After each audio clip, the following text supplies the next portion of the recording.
Hey guys, tonight we slip quietly into the foggy stillness of a medieval dockside morning. The air is heavy with the sharp tang of tar and the salty sting of fish left too long on damp planks. You're already awake, though you wish you weren't, because the ropes don't twist themselves. Hemp fibers wait in thick, scratchy bundles, and the day will stretch out like an endless coil of cord. And here's the cheeky part. You probably won't survive this life, at least not comfortably. Rope dust in your lungs, sore hands, no ergonomic chairs. But for now, you're here. So, before you get comfortable, take a moment to like the video and subscribe, but only if you genuinely enjoy what I do here.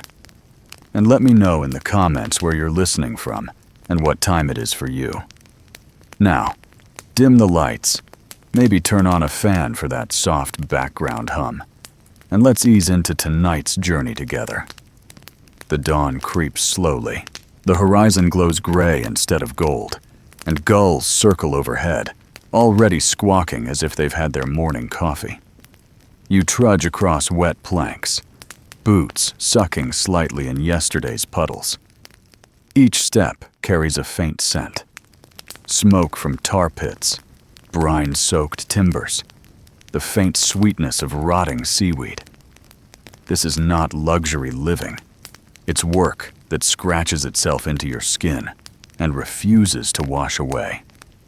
You bend down and lift the first bundle. Hemp strands, imported from the Baltic in great ships, have been sitting for days in damp storage. They cling to your palms like a clingy friend who refuses to leave after the party. The mainstream fact here: rope making was essential to maritime life, and without you and others in your trade, ships would sit idle, sails flapping uselessly. Every voyage depended on your knots holding fast. The quay is already filling. Dock workers grunt as they roll barrels. Fishermen shout half-hearted greetings, and you realize gossip is louder than seagulls. Someone mutters about taxes, someone else about stolen cargo, and you just focus on the strands between your hands. Twisting, pulling, winding. A rhythm as slow as a lullaby, but far less soothing. Here's a quirky tidbit. Some rope makers chewed on strands of hemp to soften them before weaving, leaving them with suspiciously green-tinged teeth. Not a look that caught on in medieval fashion circles, though you could argue it gave them character. Historians still argue whether the rope walks, those long, straight paths where ropes were twisted into massive lengths, were deliberately placed near the docks for convenience, or whether it was just a practical accident of urban planning. Either way, you shuffle forward, stretching hemp across distance, imagining ropes as long as a city street. You pause for a moment, rubbing resin from your fingers, and notice the sun has fully climbed. It isn't warm, not really. It just makes the fog glow brighter. Another coil, another day. And just as you settle into the mind-numbing rhythm, I'll gently invite you again. If this strange, quiet slice of history is helping you drift, go ahead and like the video and subscribe for more stories that aren't exactly action-packed, but are perfect for nights like this. The rope tightens, your shoulders ache. The dockside hum grows steady, like background noise you stop noticing. And you realize, this is only the beginning. The rope waits, still coiled in heaps by your side, the way snakes might sun themselves if only the sun had the strength to warm the stone. You take a breath, and it tastes of salt, tar, and something faintly bitter, like smoke from last night's hearth that never fully left the damp air. You bend again, fingers already complaining. The day has barely begun, yet the ache feels ancient, like it has lived in your knuckles for decades. You twist the fibers, strand into strand, each one needing to be smoothed, aligned, pulled taut. Rope making is repetitive, but the repetition is deceptive. Each turn matters. Each little flaw could be the difference between a sail billowing proudly or tearing into rags. The captains don't see you, of course. They see sails, not the ropes that hold them. Still, you continue, one turn after another, humming faintly to yourself in a rhythm that no one else hears. Nearby, other rope makers do the same. You glance over at one man, his teeth green-stained from chewing fibers. He coughs, spits into the dust, and keeps going. There's no drama, no music swelling to mark the importance of your labor. It's quiet, the kind of quiet that seeps into your bones and makes you question whether time is moving forward at all. The mainstream fact you cling to is simple. Hemp was the lifeblood of maritime Europe. Without it, no ropes, no sails, no fishing nets, no trade routes carrying spices or timber, or even the very hemp you now tug at. Countries measured power not only in ships, but in their ability to keep those ships bound together with strong cordage. And here you are, one anonymous set of hands in that vast equation, turning fibers into empire. And then there's the fringe detail, one whispered with a smirk. Some believed that if a rope maker tied knots while thinking impure thoughts, the rope itself could betray a ship, loosening in storms or snapping at the worst moment. You roll your eyes. It sounds ridiculous, but when you tug at the rope and hear it creak, part of you wonders if superstition sometimes hides in practical disguise. Your fingers throb. Splinters lodge in your skin, and though you pluck them free, you know more will find their way in. You stand, stretch your back, and look toward the water. The dock sways with movement. Sailors, merchants, the occasional child running barefoot, dodging wagons piled with barrels, all of them depending, in some hidden way, on the dull motions of your hand. Gulls swoop low, bold as thieves, one snapping up a discarded herring tail. Their wings brush the air with a whisper, like parchment turning in a church service. You shake your head and return to the rope. Each twist is a meditation. Forward, pull, smooth, twist. You start to imagine your work as a kind of breathing. Inhale as you draw strands together. Exhale as you tug them straight. Historians still argue whether rope makers were considered skilled craftsmen or simply laborers. The guild records suggest you were closer to craftsmen, regulated, fined for sloppy work, granted certain protections. Yet your aching hands and ragged clothes say otherwise. You stand in the hazy middle ground, where pride wrestles with exhaustion, where the line between skill and drudgery blurs until it feels meaningless. The morning stretches on. A cart rattles past, and the driver barely nods. A dog sleeps beneath the wheels, indifferent to everything but its own comfort. The harbor beyond is waking too, with sails flapping as crews ready for departure. Each sail is your work, though no one says so. Each ship that pulls free of the dock carries threads twisted by your own blistered fingers. You pause for bread.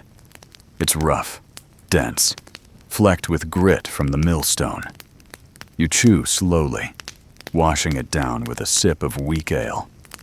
Warm already, despite the hour.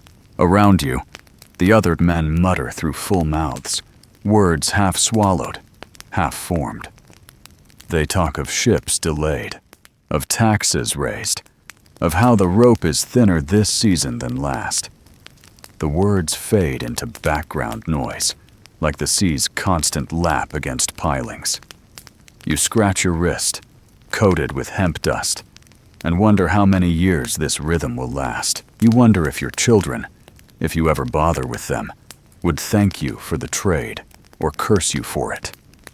A gull screeches, startling you, and you glance upward, almost amused at how such a ridiculous bird can command so much attention.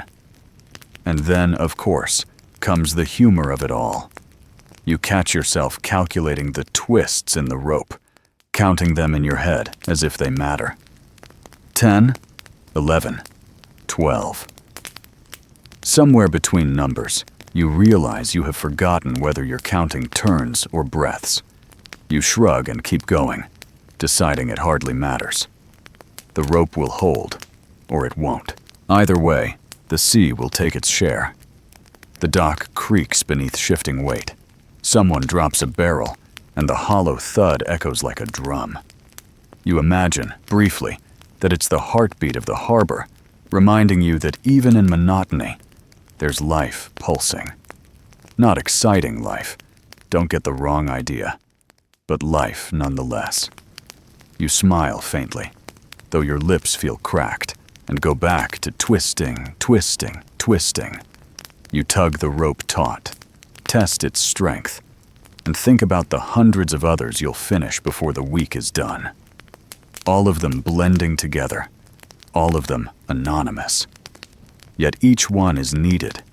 Each one disappears into the greater machinery of ships, trade, and travel.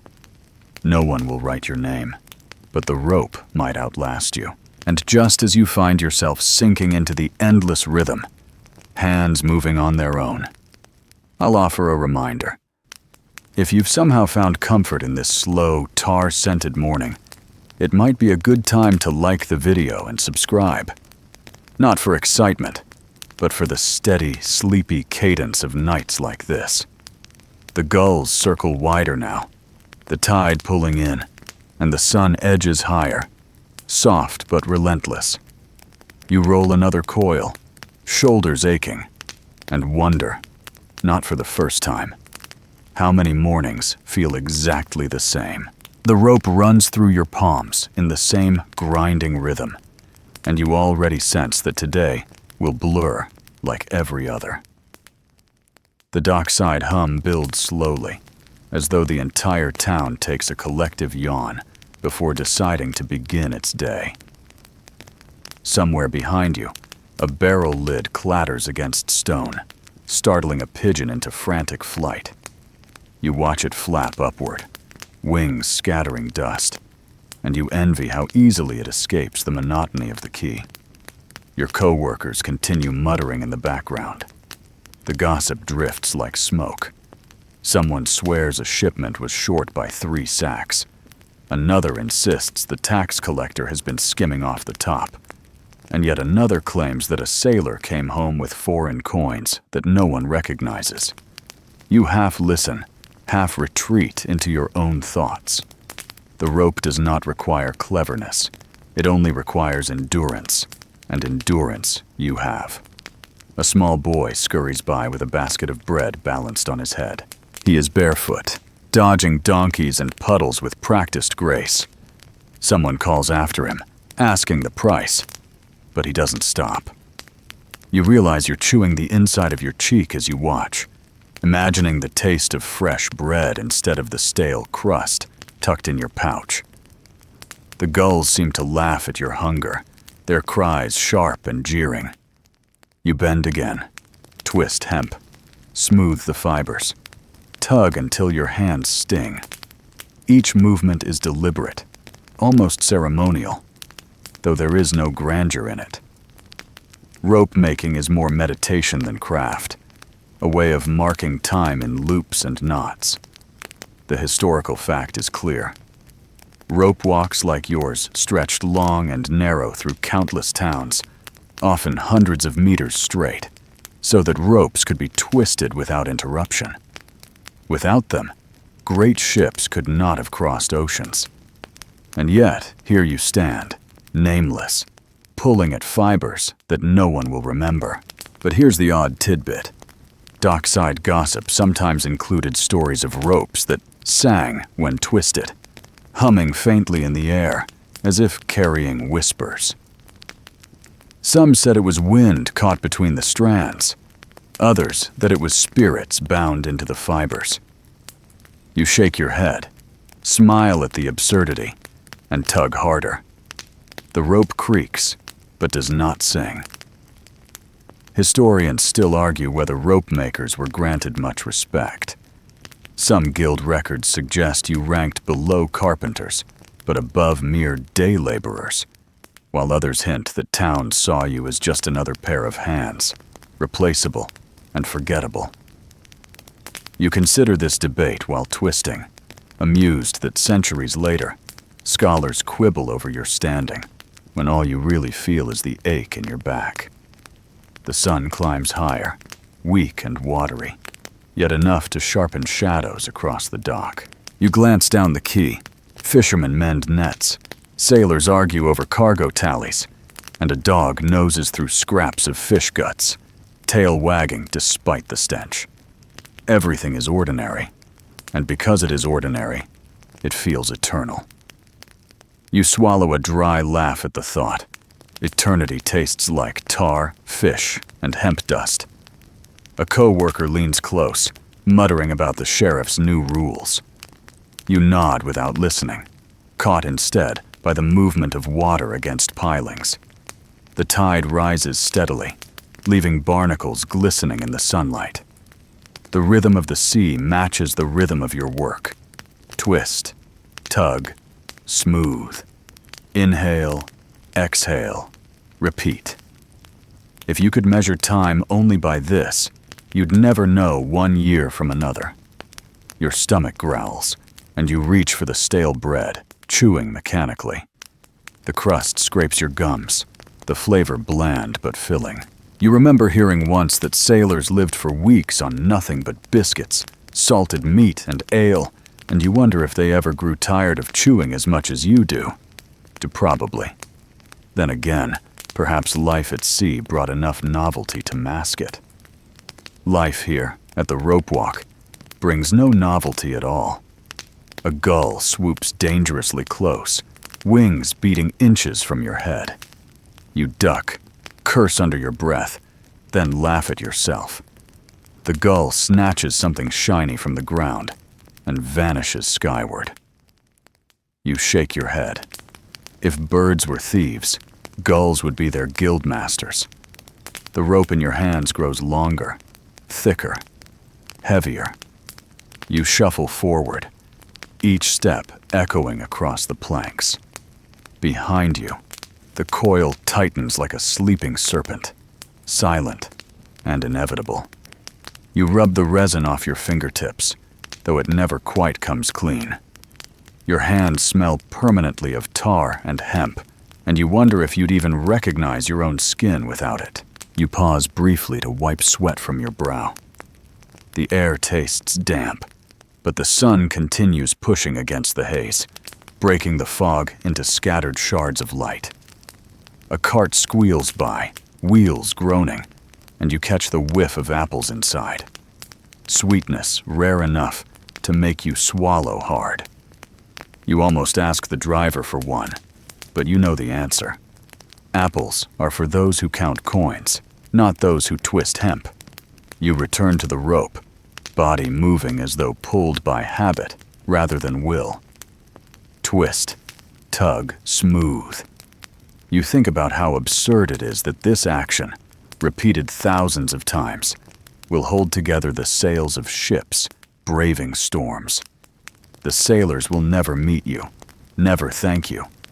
They'll only curse when rope snaps, never bless when it holds. Such is your glory, silent success, noisy failure. You find humor in the thought that rope is like life. People only notice when it breaks. You snort quietly, shake your head, and pull another strand through. The gulls don't laugh with you this time. They're too busy fighting over a fishtail, wings flapping in chaos. Somewhere nearby, a church bell rings. The sound is dull, muffled by fog, yet insistent. It marks another hour, though hours mean little here. Your work continues regardless, the same now as before, the same tomorrow as today. You wonder, half amused, half despairing, whether eternity could be measured not in years, but in coils of rope stacked along the quay. A fellow ropemaker clears his throat. asks if you heard about the storm last winter that tore a mast clean off a merchant ship. You nod. He insists the rope was to blame. Too thin, poorly twisted. You resist the urge to defend your craft. Rope fails sometimes. Everything fails sometimes. It doesn't mean the labor wasn't worth it. The morning wanes. The sun, faint as it is, has burned away the worst of the fog. The harbor sparkles faintly, though the water still smells of brine and old fish. You flex your hands, feeling the stiffness, the way your fingers resist opening fully. You know by nightfall they will ache too much to grip. Yet tomorrow, you'll return and do it again. Still, there is something oddly soothing in the monotony. Twist, tug, smooth. The rope obeys. The day drags. Your thoughts wander. And perhaps, in its own way, that's enough. The rope grows longer, stretching across the dock until it seems like a second shoreline of twisted hemp. You shuffle forward, body following instinct rather than will, and the fibers rasp against your palms with each pull. The sound is faint, yet constant, a whisper that seems to echo in your bones. You exhale slowly, watching the breath cloud in the air before fading into the briny haze. The morning has slipped toward midday, though you barely notice until you hear the tide slap harder against the pilings. Ships rest uneasily, their masts creaking like tired old men clearing throats. Sailors lean against barrels, impatient for departure, and captains mutter about schedules. You know better than to hurry. Rope can only be twisted at the pace it demands. Too fast, and the strands weaken. Too slow, and the work never ends. A fact settles in your thoughts like grit in bread. Medieval harbors ran on schedules dictated by tides, not clocks. Ships waited until waters allowed safe passage, no matter how long the cargo masters complained. Rope making, too, followed the sea's rhythm, for hemp grew soft in damp air and brittle in dry heat. You glance at the sky, gray but steady, and thank it silently for cooperating. You pause, flexing your fingers, each joint stiff from the morning's labor. Your nails are rimmed with fibers, your knuckles dusted white. A gull wheels overhead, casting a shadow across your work. You squint upward and mutter, half aloud, that you wish gulls could be trained to twist rope. The thought makes you chuckle, imagining the chaos of birds tugging strands with beaks, wings flapping in disorder. The dock would become a feathered battlefield, more squawk than sense. Nearby, two sailors argue over a shipment. One insists the tide will turn before the cargo is loaded. The other swears there is time. Their voices rise, drawling vowels stretched by frustration. You shake your head, amused. Sailors can shout all they like. The sea will not bend to their voices, and neither will your rope. The quirky tidbit of the day arrives as you recall a rumor. Some said that if a ship lingered too long at dock, cursed by delay, workers might sneak a knotted rope beneath its hull to trap the bad luck. Whether it worked or not, no one knew. But sailors often found suspicious knots floating in the shallows after a stalled departure. You glance at the coil by your feet and wonder if you should try it yourself, just to break the monotony. Historians still argue whether harbor delays ruined more voyages than storms. Some records suggest tides and bureaucracy cost merchants fortunes, while others claim sudden weather mattered more. Standing here, you suspect both mattered equally, and in either case, you would still be twisting rope, indifferent to who blamed what. The sun breaks briefly through clouds, a weak flash of gold against slate. It warms your shoulders just enough to remind you of the chill. You tug harder, rope tightening, fibers creaking as though complaining about their fate. You almost sympathize. The hemp once grew tall and green, waving in summer fields. Now it lies coiled and bound, destined to hold sails against violent seas. You sigh, acknowledging the irony. You too were once a child running in fields, and now you are just another strand in the dockside's endless rope. The dock groans under shifting weight as carts rumble across, wheels squeaking, donkeys braying in protest. You pause to stretch your back, leaning slightly as if the movement might ease the ache. It doesn't. Still, you savor the moment, letting your eyes wander across the harbor. The water shimmers dully, reflecting gulls that dive recklessly for scraps. A boy balances on the edge of a piling, arms outstretched, pretending to be a mast. You smile faintly, half expecting him to fall, half admiring his daring. Your hands return to work. Twist, tug, smooth. The rhythm feels eternal, like the beat of a drum you can't escape. You wonder if time itself is braided into the rope, each strand a moment, each twist another hour. When the rope ends, perhaps the day will too. Until then, both stretch forward, unrelenting. A barrel crashes nearby, startling the gulls into frantic flight. Men shout, scramble to collect spilled fish, and the smell intensifies, sharp and oily. You gag quietly, pulling your tunic over your nose, but the scent seeps through anyway. You mutter that even the gods must wrinkle their noses at this dock. The thought makes you laugh softly, a humorless but necessary release. You continue, rope thickening beneath your hands.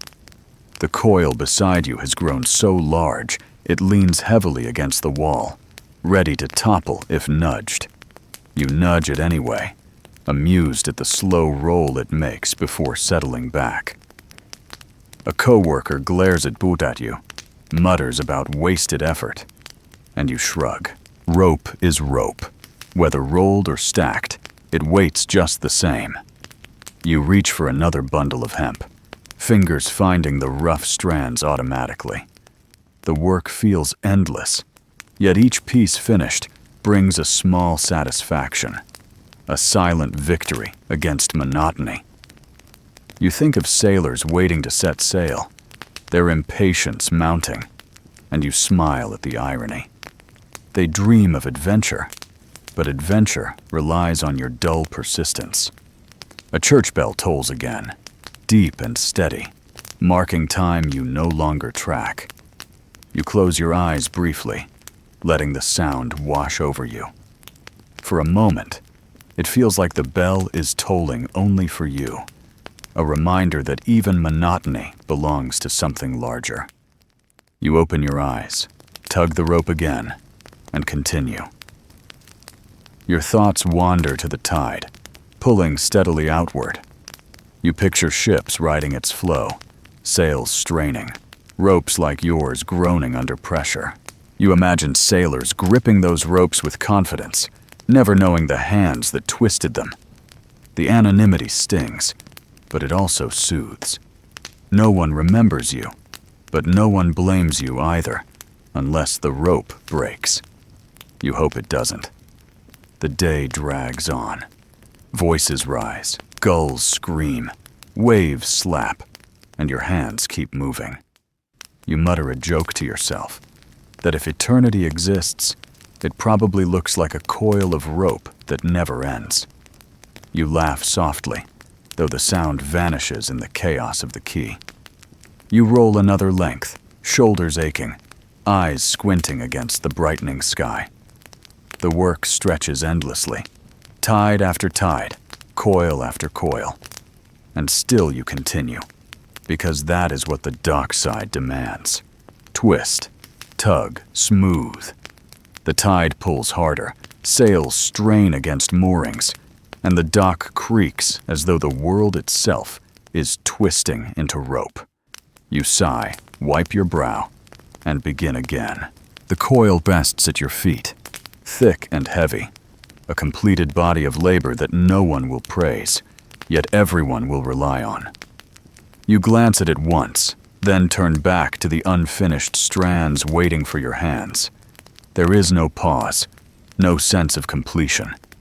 Each rope becomes another, as though the dockside has swallowed time whole and spits it back only as hemp fibers. You tug at the next bundle, aligning frayed edges, smoothing each with a careful thumb. The texture is rough, stubborn, the way life itself feels when you press too hard against it. You draw the strands together, twist them with the familiar rhythm, and step forward slowly, your boots scuffing across boards warped by tide and weight. A man nearby clears his throat loudly. He mutters about guild rules, about fines for leaving strands uneven, about the pride one must keep even in labor like this. You nod, though you barely listen. You already know the rules, etched into you by years of repetition. Frayed rope earns a coin penalty. Knots tied incorrectly invite harsh words. And missing hours mean deductions that no one can afford. The guild insists on discipline, and though you may laugh at their pride, you understand why. The sea does not forgive mistakes. The fact is simple enough. Medieval craft guilds regulated trade strictly, setting standards, controlling apprenticeships, and punishing poor work. Rope making was no exception. You twist another length, remembering the fines posted at the guild hall, chalked on a board near the entrance where all could see. They hang over you like the smell of tar, invisible until noticed, and impossible to forget once remembered. Still, disputes are constant. You hear two workers arguing now, one accusing the other of rushing, the other insisting that the strands will hold. Their voices carry sharp edges, sharper than the knives tucked in belts. You suppress a smile, amused that men who twist rope together each day still fray faster than hemp under strain. And then comes the fringe detail. Some claimed guildmasters secretly marked ropes with charms, scratches or knots only they could read, signs that would curse anyone who dared steal from them. Whether true or not, the threat lingered like smoke. You imagine your guildmaster muttering incantations over coils, and you chuckle, though you keep your head down to avoid notice. Historians still argue whether guilds served more to protect workers or to control them. Some believe they shielded tradesmen from exploitation, while others argue they became little more than tools for wealthy merchants to extract labor. You twist another strand and wonder which side you fall on. Protection feels distant when your knuckles are raw, but so does control. For what is there to control beyond the monotony of rope? The air thickens with dust as men shuffle along the rope walk. Fibers float, catching the light, making it seem as though the dock is filled with drifting smoke. You cough quietly, rub your throat, then return to work. No one offers sympathy. Coughing is as common as gull cries here. Your hands move steadily, yet your mind drifts. You remember the guild hall itself, dark timber beams overhead, walls plastered with notices. You remember the smell, ale, sweat, damp wood. You remember the master's voice, stern yet weary, reminding you all of quotas. The words blend together now, forgotten in detail, but remembered in weight. They echo with every twist, every pull. The dock around you bustles, though you notice little beyond the next coil. Sailors shout, children laugh, a dog barks at shadows. Your world narrows to rope, guild rules, and the ache spreading from palm to shoulder. You try to distract yourself. Imagine a world where rules do not govern every strand, where ropes twist freely like rivers. The thought makes you smile faintly before fading. You pause, stretch your back, and glance toward the water. The tide laps higher, glinting in weak sunlight. A barrel rolls nearby, caught by a careless shove, and crashes against the quay with a hollow thud. A man curses, others laugh, and the guild inspector, recognizable by his heavy cloak despite the weather, frowns from a distance. He scribbles on a tablet, no doubt noting something trivial to justify another fine. You shake your head, amused at how authority always finds new knots to tie. Your stomach grumbles, though you ignore it. The bread is gone, the herring long finished. All that remains is work. Twist, tug, smooth. You count steps without meaning to. Measure distance not in paces, but in coils. Each finished rope is a day marked, though the days blend seamlessly, like strands into cord. A joke slips into your mind, unbidden. If guild fines could be twisted into rope, the docks would never run short of cordage. You laugh quietly, shoulders shaking, though the sound vanishes in the din. The humor is dry, but it keeps your thoughts from unraveling entirely. A coworker mutters something about frayed edges, showing a strand too thin. You nod, offer no answer, and keep twisting. Arguments over rope quality are endless, circling like gulls. No one wins, yet everyone insists. The guild decides, and the guild rarely favors workers. You sigh. Keep moving, and hope your coil escapes scrutiny today. The light shifts, clouds breaking briefly to reveal pale blue sky. It feels strange, almost foreign, after hours beneath gray haze. The sun warms your face, and you pause to savor it. For a moment, the dock feels less oppressive, less bound by rules and fines. But only for a moment, before you return to the rope. Your fingers ache, nails catching on fibers. You wipe sweat across your tunic, leaving smears of dust. The work never ends, but neither does the rhythm. Twist, tug, smooth. Step forward, breathe, repeat. You realize, almost with amusement, that you could recite these motions as prayer, and perhaps it would sound no different from the chants in the Guildhall chapel.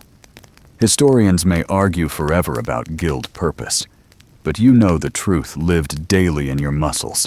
They bound you as tightly as the ropes you twisted. Yet in that binding, there is a strange steadiness.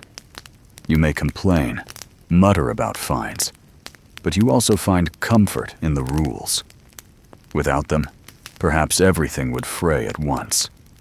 The day stretches onward. You roll another coil, heavier than the last, and stack it carefully. The pile grows, silent monuments to monotony. No plaque will mark them, no song will praise them. Yet they endure, and through them, so do you. You pause, glance again at the inspector scribbling notes. You wonder if he writes poetry in that book, disguising verse as fines. You smirk at the thought, imagining rhymes about ropes and knots. Perhaps you should try writing one yourself, though your hands are better suited to twisting hemp than holding quills. The tide shifts again, pulling steadily outward. Voices rise, gulls scream, wheels rattle over stone, and you keep working. Another strand, another coil. Rules or no rules, fines or no fines. The rope continues, and so do you. The coil waits where you left it, but the day does not. Shadows lengthen, the harbor exhales, and the foreman finally waves you off. You rub resin from your palms and start the slow walk along the creaking quay, where every board protests like an old knee.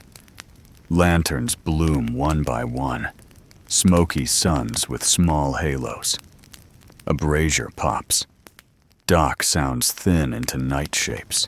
Fewer shouts, more murmurs. A clatter now and then that explains nothing. You tuck your chin and follow the light like a quiet moth. A bell drifts across the water from the parish tower. You do the math without numbers. Curfew soon. Shutters latched. The watch making rounds with staves and suspicions. A plain fact walks beside you. Medieval towns kept a night watch to patrol for fire, thieves, and noise, and in many places, gates closed after dark. Even in a port, expectations contract with the light. You practice looking uninteresting, which is easy after a day of rope. Smoke smudges the lantern glow into amber fog. A cat appraises you from a net heap and finds you acceptable because you smell of fish. You step where water has filmed the planks into eel skins. A mast knocks once like a polite neighbor. You answer by walking on. Two watchmen appear at a crossway, torches lifted. One calls the hour, the other reminds the air to keep fires banked. You nod with the reverence of a man who cannot afford to be interesting. Your boots squeak in the key of apology. You decide the squeak is a fashion choice for people who wish to be noticed exclusively by rats, and the joke warms you for 6 steps. You pass on, counting nails. Lantern smoke is the town's favorite perfume, and it chooses you generously. A curious tidbit returns. Pitch smoke was thought to push away bad airs, a portable shield against miasma. You inhale as though the shield has a warranty. The lane by the warehouses narrows to a ribbon. Wind peers around corners like a nosy neighbor. Above, a window bangs open. 2 voices whisper about a donkey with principles. You consider offering rope as mediation, then decide donkeys and couples rarely respect third parties. The window shuts like a stage curtain. Historians still argue whether curfews in busy ports were firmly enforced or indulgently ignored when tides misbehaved. You suspect the answer changes with weather, moon, and the mood of whoever holds the keys. Tonight the watch looks dutiful but not theatrical, and you preserve the peace by being the blandest thing on the key. You pass the cooper's yard. Hoops lean like tired halos. A single rushlight burns in a shed, making work look possible. Puddles lay coins across the ground, and you step on each reflection, as if collecting payment at last. Joke 2, a rich man for 5 paces, then back to credible poverty. A dog trots by with a heel of bread, refusing to share because ethics are situational. You respect the decision. Farther on, 2 sailors murmur a chorus to keep the cold from editing their bones. You walk near their warmth without taking any, then continue when the song folds into laughter. At the small bridge over the drainage channel, you lean on the rail. The open water beyond the piers is a deeper darkness. The channel gossips about silt. Your breath makes a cloud that joins the lantern smoke, and for a moment you feel pleasantly transparent. Another watchman waits where the lane meets the market road. His torch paints his face in brief sketches. He tilts the light toward your bundle, a short length of rejected cord for patching. You nod the universal invoice. He nods the universal receipt. Everyone is administratively delighted. You turn toward the houses that lean like people conspiring about soup. Doorways exhale steam and onions. Your shoulders loosen. The town shrinks to comforts you can name. A peg for the cloak, a bowl for the hands, a bench that learned your shape years ago. Another fact insists on being remembered. Many towns locked gates after the bell, and anyone outside bargained with gatekeepers or slept in stables till morning. Ports complicated the rule with tides, but walls still meant what walls always mean. Inside is a contract. Outside is an anecdote. Tonight, you prefer the contract. A shutter lifts above you. A woman scatters crumbs for luck that prefers deniability. A gull accepts and signs with its beak. You wonder if blessings have menu prices. Joke 3. A small economy, and you keep your coins. Wind finds the seam of your collar and follows it with academic interest. You stand in a pocket of warmth leaking from the bakery, then leave before hunger invents policy. Footsteps behind you become the watch again, the soft discipline of a town promising itself to morning. Torches throw brief comets across shutters, and every house rehearses being a star. Your door appears where you left it, which feels like winning. The latch lifts with a tired grin. Inside, the dark offers its familiar outline. You set the cord by the bench for tomorrow's patient surgery and rinse resin from your fingers in a shallow bowl that admits no luxury and forgives everything. The room smells of soap, iron, and you, which will do. Outside, the harbor mutters in its sleep, ropes answering posts with small, polite complaints. You listen until the sounds sort into a lullaby. Water, wood, wind, and the distant arithmetic of a bell. You unlearn the day one joint at a time. The watch goes by once more, calling all well in a tone that invites agreement. You agree, mostly. You promise not to think about rope until morning, then catch your hands practicing a twist in the air. You laugh without volume, blow out the lamp you forgot you did not light, and let the night tie itself loosely around you. A knot, easy to undo at dawn. You lie on your pallet, thin straw crunching beneath your weight, and the night outside whispers in measured tones. Somewhere, a shutter bangs lazily, wood meeting wood, like tired hands clapping without enthusiasm. You shift, tug the blanket tighter, but rest is not so simple. Above everything, the church bell waits, and soon enough it tolls, slicing the night into unequal portions. Each sound carries through timber beams and clay walls, reverberating until even your teeth seem to hum with it. The bell marks more than hours. It draws borders between labor and rest, prayer and idleness, safety and suspicion. A plain fact rolls through your mind. Medieval bells divided communities into patterns. Matins, lauds, vespers, compline. They called workers to fields, summoned worshippers, and announced curfews. In towns like yours, they ruled time more firmly than any clock could. You turn on your side, knowing the bell will sound again before sleep arrives. You wonder if anyone truly loves the sound. Some neighbors claim they cannot drift into slumber without it, as if the toll is a lullaby. For you, it is more like a hammer, reminding your skull that time never stops. Each hour insists you are awake, even when you would rather not be. The rhythm haunts your dreams, making them indistinguishable from waking. A memory surfaces of an older ropemaker, insisting bells purified the air, chasing away demons that prowled at night. He swore the metal carried divine resonance, scattering shadows like mice. You smiled then. You smile now. But you also notice that your body relaxes a little after each toll, as though some part of you trusts the sound. It is a quirky detail you cannot shake. The bell irritates and comforts in equal measure. Historians still argue whether nightly bells were intended more as spiritual instruments or civic ones. Were they prayers? Or were they alarms reminding citizens of curfew and duty?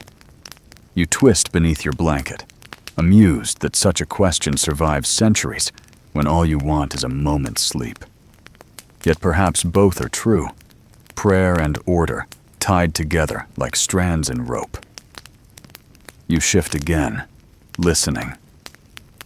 Outside, the dock has not fully stilled. A cart rumbles faintly, delayed by tide. Voices rise briefly, then fade into the mist. Somewhere, a dog barks once, then regrets the effort and curls back into silence. The sea slaps rhythmically against pilings, each wave punctuating the bell's echo. You try to measure which rhythm is steadier, the water or the bronze. A draft sneaks under the door, carrying scents of smoke and brine. You pull the blanket tighter, wishing for more straw beneath your back, though you know more would only bring more scratching. Comfort in this age is a suggestion, not a promise. Still, you imagine softer beds elsewhere, draped in linen, perfumed with lavender. The thought is enough to make your cramped room feel almost luxurious, as if imagination itself can pad straw into down. The bell tolls again, and you flinch. This time it feels louder, though perhaps it is simply closer to your drifting. You count the notes, lose track halfway, and decide the number is irrelevant. Time marches regardless, each hour repeating until dawn. You smirk at the absurdity. Night stretches long, yet still finds ways to feel too short. You think of sailors on ships moored in the harbor, sleeping in hammocks that sway with the tide. Do they hear the bell too, muffled across water? Do they curse it as you do, or does the distance turn it gentle? You imagine them muttering in foreign tongues, turning in their sleep, perhaps dreaming of home. The rope you twisted today lies beneath them, holding sails and masts steady, though they will never thank it. Or you. You close your eyes, but the mind continues. Twist, tug, smooth. The rhythm creeps back, replaying itself in your muscles. Even in stillness, you work. You almost laugh, imagining that the bell itself is a rope, each toll another knot binding you to wakefulness. You sigh, resigning yourself to its hold. The wind picks up, rattling loose shingles. You think of storms, of nights when bells ring wildly to warn of fire or flood. Tonight is calm, yet the possibility lingers. The town trusts bells as much as it fears them. They are guardians and messengers, scolds and lullabies. You realize, reluctantly, that you too trust them. Without the bell, the night might feel too open, too silent, too ready to swallow. A mouse scurries near the wall, nibbling crumbs left from your bread. You listen, oddly soothed by the small sound. It reminds you that not all creatures care for bells or curfews.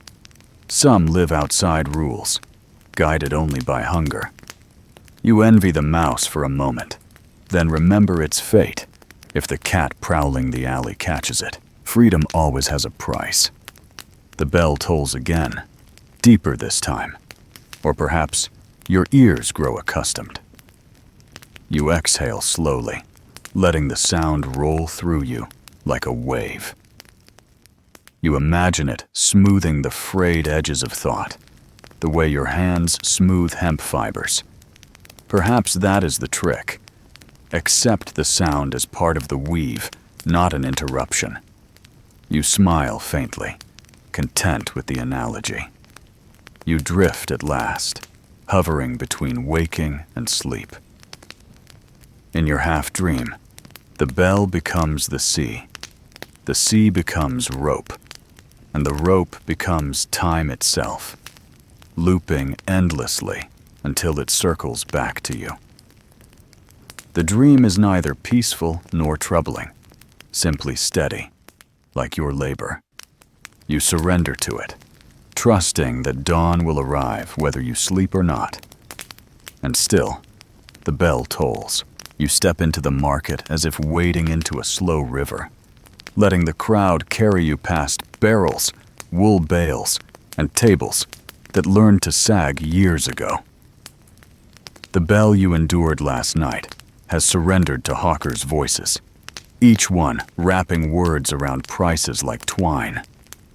You drift between stalls, not to buy, just to let your mind rest on ordinary things until they turn dull enough to be soothing.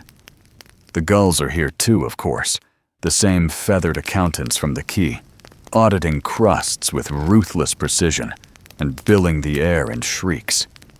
You pass a stack of casks stamped with symbols you do not care to decipher. The cooper's hoops gleam faintly. You remember his yard and those tired halos, and it amuses you that his work follows you around town like a well-made rumor. A man thumps a barrel, listens, nods, and thumps again, pretending to hear secrets. You almost ask whether the barrel confesses its age, then keep the joke to yourself and your feet moving. Wool bales mound like small snowless hills.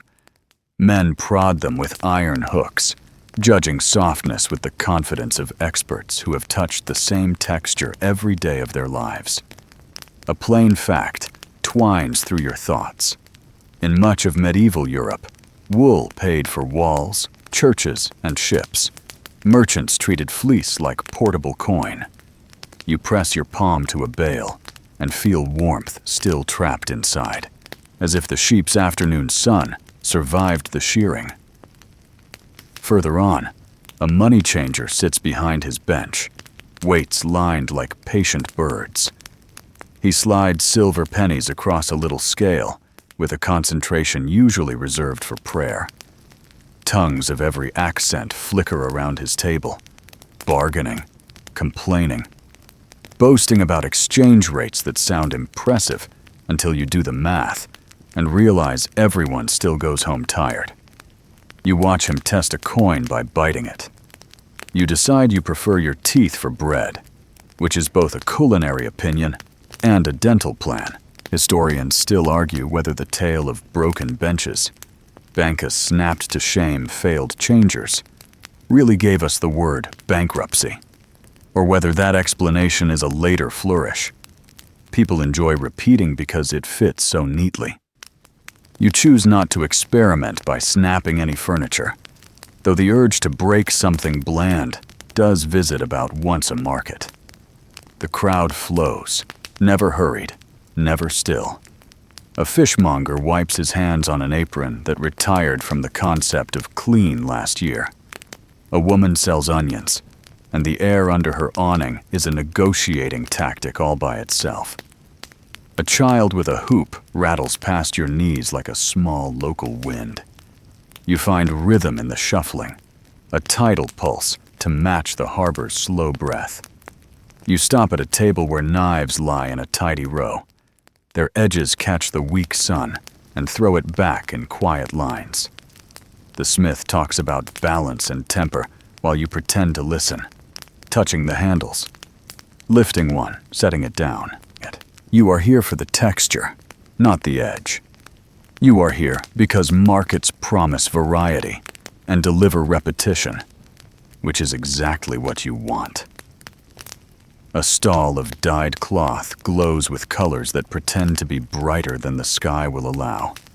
Blues with stories of woad, reds whispering of matter, browns that settle like sensible thoughts. The merchant flicks a corner, and the fabric sighs. You think of sails and ropes, the way everything you touch eventually ends up obeying wind. The connection is funny in a small way. Your rope will hold what this cloth must fight. Joke 1, the sort that smiles to itself and keeps walking. You pass the spicer's booth purely to eavesdrop on his performance. He names cinnamon and pepper as if introducing famous guests, then leans close to promise that a pinch could sweeten a mood or a bargain. You nod as though you have moods to sweeten and purses to bargain with. He sprinkles a few grains on your palm. The scent is a ship in miniature, and for a heartbeat, you believe you've traveled, which is the spicer's truest product. At a corner near the weighing stone, two men quarrel over clipped coins. One swears the penny is honest. The other points to its skinny rim like an offended tailor. The changer settles it with a scale and a bored sigh. a fact you cannot ignore. Without reliable coinage, markets grow teeth. People weigh, test, and sometimes cut deals rather than the metal. You step back as the argument deflates into the usual grumble, the market's favorite register. Here is a quirky tidbit you overheard once and never fully verified. Some sellers kept hedgehogs under their tables to eat beetles that chewed the grain sacks. You glance under a nearby bench just in case and see only a cat composing a sonnet about indifference. Perhaps the hedgehogs had the day off, or perhaps the story belongs with singing ropes and weather that listens. You buy nothing, which is a kind of purchase. You trade attention for distraction and carry away exactly enough of both. A woman with a tray of little pies offers you one with a smile that could sell fence posts to the sea. You decline politely, thinking of your budget and your teeth. She shrugs, sells 2 to a man who already carries 3, and the market proves that appetite is a currency pegged to its own weather. You pause at the tall post where notices hang. Lost knives, found goats. Services offered by people who write smaller when the fee grows larger. The guild has a sheet up about fines again, naturally. You run a finger down the list and feel your forearms start to itch in memory. The inspector's tablet from yesterday becomes a poster today, and you make the reasonable decision to be invisible. A juggler occupies a small circle made of nothing and attention. He tosses 3 wooden balls that look like they have survived very little and boasts that they have survived everything. Children believe him, which is how fame always starts. You give him a coin you cannot spare because you once promised yourself to encourage gravity to be briefly negotiated. He bows, your coin vanishes, and gravity resumes the argument and wins. Joke 2. You just paid physics a tip. The grain dealers stand near the weighing stone, their boots dusted to the color of patience. They talk in measures, sacks, bushels, hopes for a mild winter. A practical fact pads along. Towns kept official weights to steady the math of bread and ale, and wardens checked loaves for size more often than anyone checked the weather with success. Somewhere a crier recites the assize with a voice that could flatten unruly dough. You appreciate, in an abstract way, that fairness occasionally auditions for a role. You circle back toward the wool. A drover snores upright beside his bales, a talent you rank above juggling.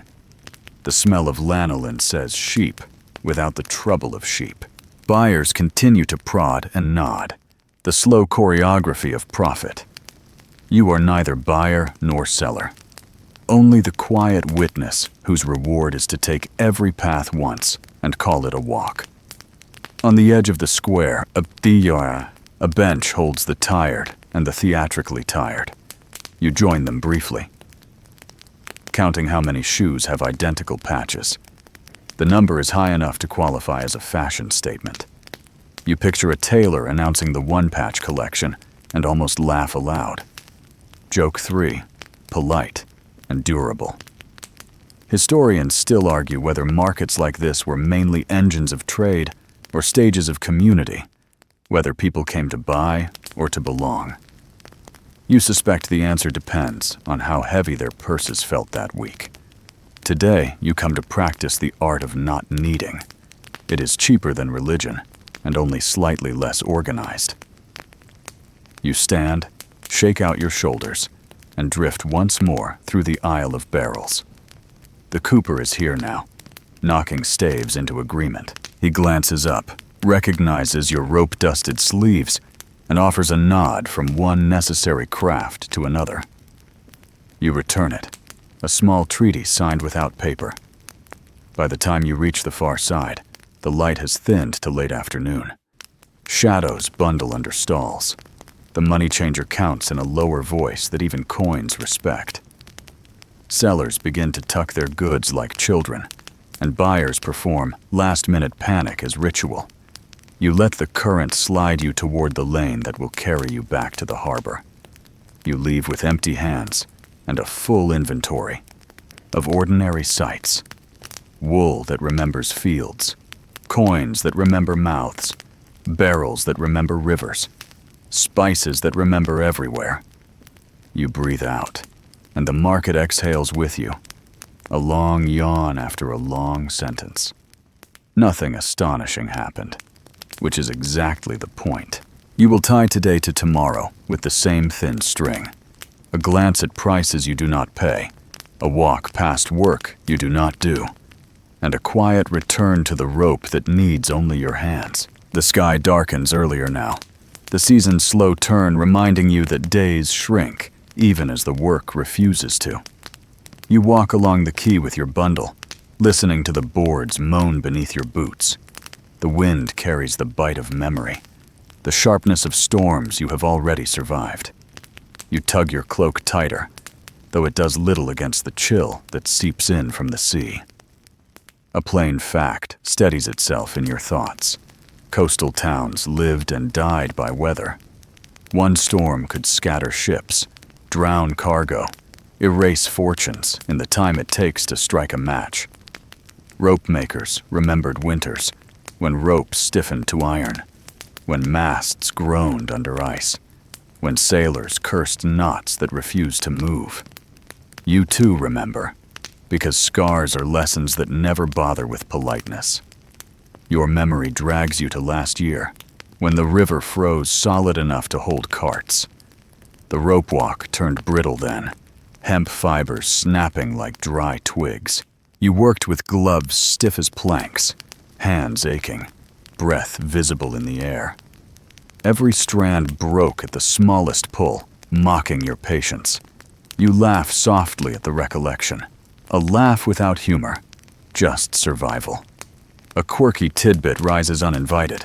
Some neighbors swore rubbing ropes with pig fat kept them pliable during freezes.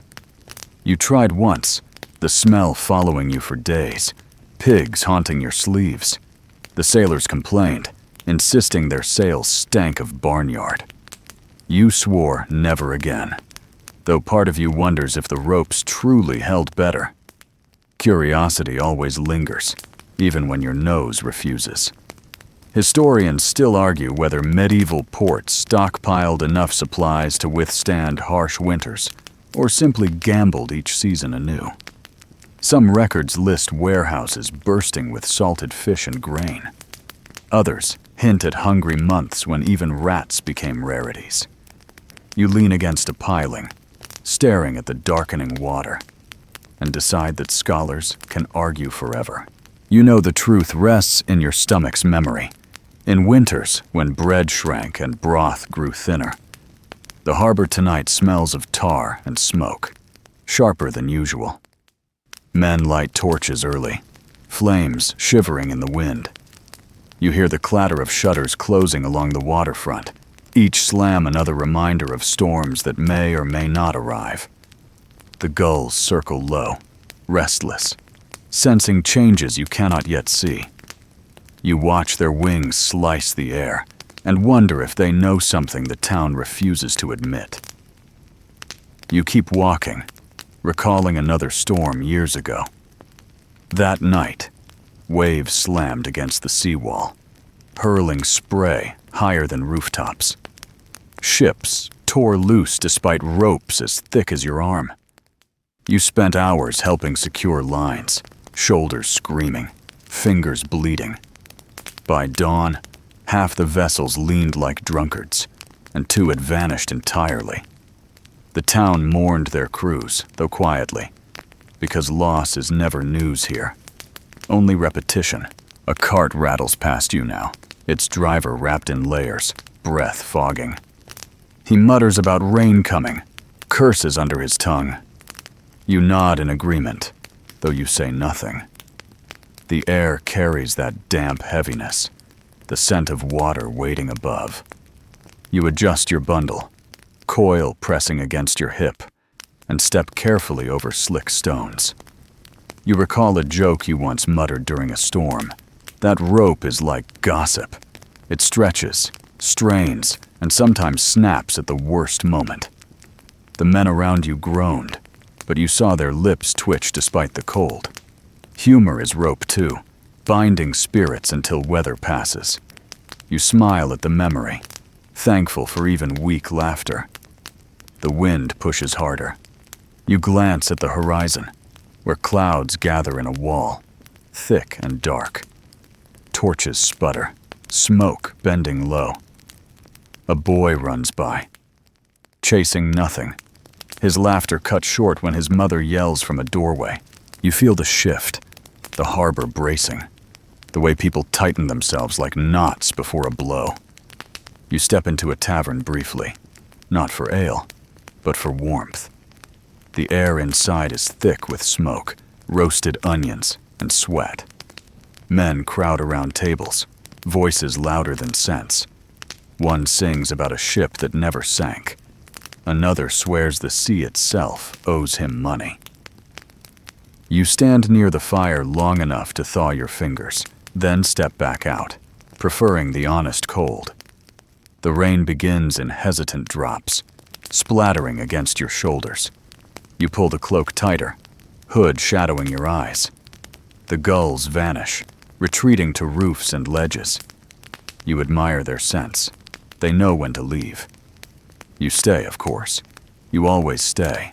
Rope binding you not just to ships, but to the town itself. You reach the rope walk again, where long strands stretch under faint lanterns. The fibers gleam damp already, each droplet another obstacle. You sigh, knowing tomorrow will be worse. Wet rope twists unevenly, frays faster, betrays quicker. But the work continues regardless of weather. Sailors will demand, guild will inspect, and your hands will obey. You think back to a winter when snow buried the dock so deep that ropes froze mid-coil. Children used them as seats, laughing while you cursed. Their joy seemed absurd against your frustration, but now you remember it fondly. Perhaps monotony needs absurdity to survive. You chuckle softly, though the wind swallows the sound. Lightning flickers far out at sea, a pale thread across the horizon. Thunder follows, muffled but present. The storm gathers, inevitable, patient. You exhale, watching your breath vanish into rain. Another night, another reminder that weather is the true master here. Guild rules, sailors' demands, even your aching body, all bend to storms when they choose to arrive. You head home at last, boots slipping on wet planks. The bell tolls again, deeper in the damp air. You count the notes, though you lose track halfway. Time stretches strangely in rain, each second swollen, each step heavier. You reach your door, push it open, and sigh into the dark. Inside, the room smells of rope, smoke, and damp wool. You hang your cloak, wipe your hands, and sit on the bench. The storm outside builds steadily, rain lashing, wind moaning through cracks. You listen, letting the sound fold into you. It is not comfort, but it is company. You lean back, eyes closing, body swaying to the rhythm of weather. Tomorrow, the rope will be wetter, heavier, harder to twist. Tomorrow, guild inspectors will frown, sailors will complain, and you will nod. But tonight, you sit in the dark, letting the storm sing its endless song. The storm has passed, but its echoes remain. Puddles cling stubbornly to the cobbles, reflecting slivers of gray sky like broken mirrors. The air tastes washed, but not clean, heavy with damp wood and lingering seedlum smoke. You pull your cloak tighter as you step into the alley, already hearing voices before you see their owners. Neighbors stir, emerging from houses with opinions as plentiful as puddles. You walk slowly, listening. Washerwomen cluster near a shared trough, sleeves rolled, hands raw from lye. They slap cloth against boards with the same rhythm you use for rope. Their talk, however, is less uniform. One insists her cousin's husband smuggled spices under his cloak. Another swears the guildmaster's wife sneaks to market with more silver than honesty explains. You smile faintly. Rope may fray at the edges, but gossip never does. A plain fact presses forward. Medieval towns carried news by mouths more than parchment. Rumor was the bloodstream of streets, faster than heralds, stickier than notices. People believed half, doubted half, and repeated everything. You hear it now, voices weaving tales as tightly as you twist hemp. A cart rattles down the lane, wheels splashing. A man curses at the wet, at the mud that refuses to let go of hooves and boots alike. You step aside, your shoulder brushing plaster as the cart lurches past. From an open window, a woman scolds a child for shouting too loudly. The child answers with louder shouting, which earns laughter from unseen listeners. You smirk, thinking that volume is the only true authority here. You pause at the trough, dipping a hand into the water. It is already cloudy with soap, flecked with lint. The women glare, daring you to interrupt, so you withdraw quickly. One shakes her head, muttering about men who pretend curiosity. You nod as though guilty, though in truth you only wanted to feel the coolness against your skin. A quirky tidbit drifts into your thoughts. Some believed washerwomen's chatter carried protective power, that their constant talk warded off bad spirits lingering in alleys. You glance at them again, their voices sharp enough to cut rope, and wonder if spirits would truly risk such scolding. Historians still argue whether women's gossip was a source of hidden authority or merely dismissed by men who pretended not to listen. You know the answer already. These voices steer households, shape reputations, and sometimes decide who eats or starves. Rope binds ships, but words bind neighbors. You tug your cloak tighter, reminded that silence is not always safety. A man stumbles from a tavern door nearby, face flushed, grin wide. He raises a hand in greeting, though his step wobbles. "Storm kept me in," he slurs, "but ale kept me warm." You nod politely, though you know the watch will find him before long. Curfews bend for drink, but not forever. He staggers off, humming a song that loses its tune by the second. You continue, passing stalls still dripping from rain. A fishmonger sweeps puddles toward the gutter, muttering about lost sales. Beside him, two boys argue over marbles, voices rising until one kicks the other's shin. The cry echoes down the lane, drawing glances from everyone within earshot. You shake your head, amused by the speed at which small disputes gather audiences. Your feet carry you past a baker's shop, where heat spills into the street. The smell of bread is rich enough to make you pause, stomach growling. You consider buying a loaf, then remember the coins that guild fines swallowed. You walk on, muttering a joke to yourself, that hunger is the guild's truest inspector. The words make you chuckle, though laughter feels thinner when unshared. An old neighbor sits on a bench outside her door, shawl wrapped tight, eyes sharp. She greets you with a nod that feels like judgment. She asks about your work, whether the ropes held in the storm, whether you paid the guild yet. You answer briefly, politely, knowing each word will join the washerwomen's chorus by evening.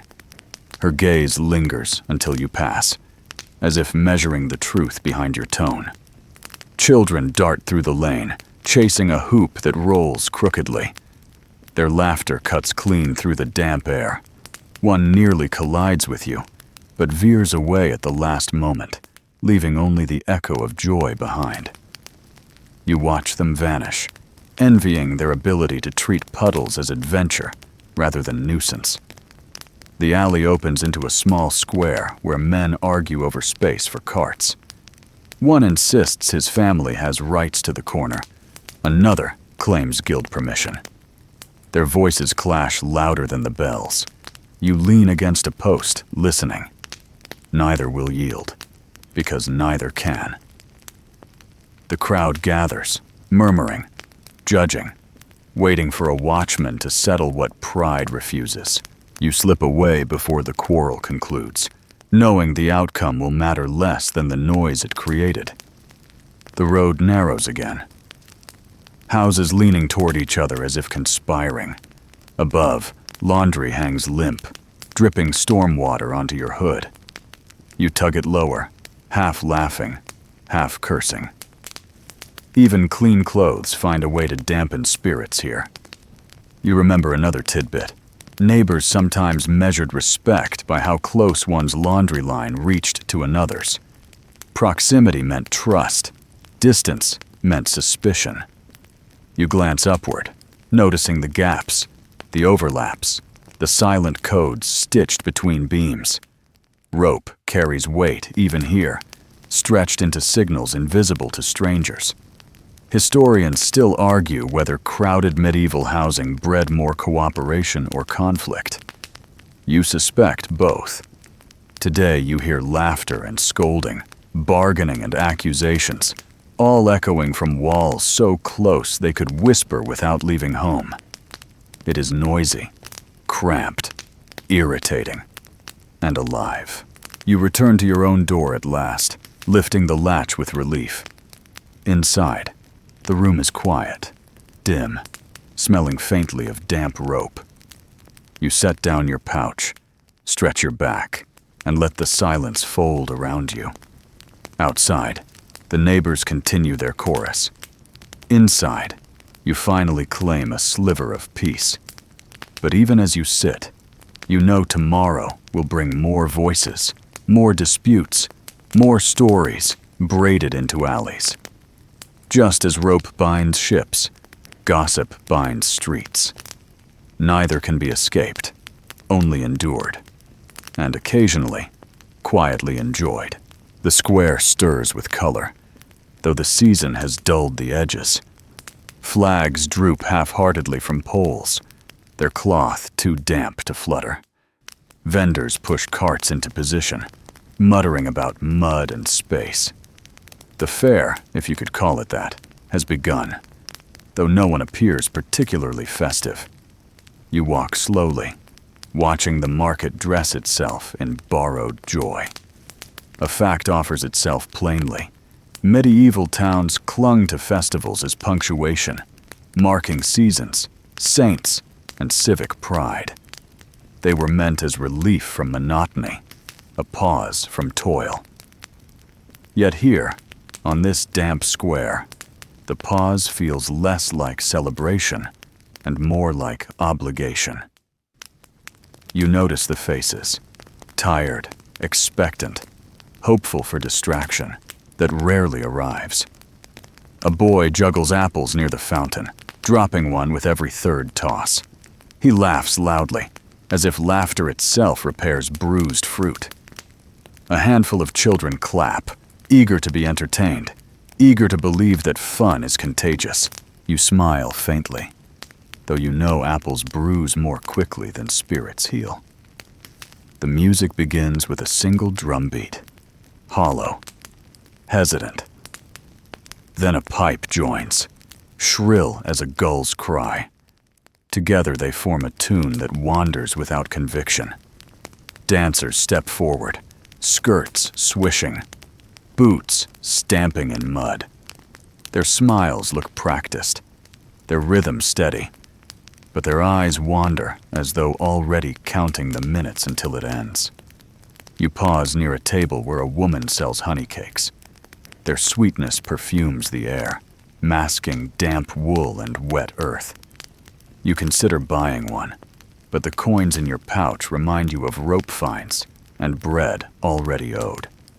You linger only for the scent, which is free.